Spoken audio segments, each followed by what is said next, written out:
Hi friends, அனைவருக்கும் ஆயுத பூஜை நல்வாழ்த்துக்கள். வீட்டில் மார்னிங்கே சாமி கும்பிட்டாச்சுங்க.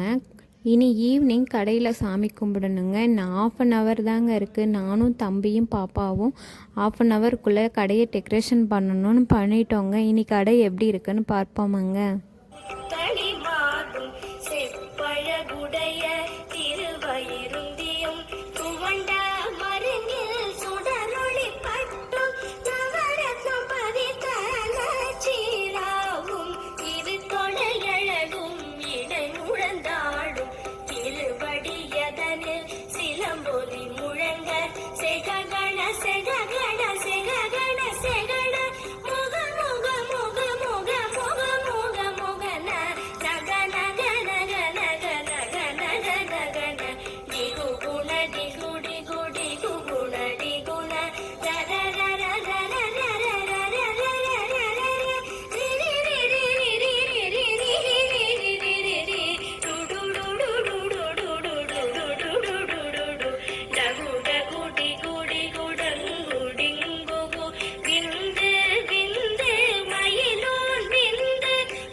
என்னங்க கடை டெக்கரேஷன் எப்படி பண்ணியிருக்கோன்னு பார்த்தீங்களா?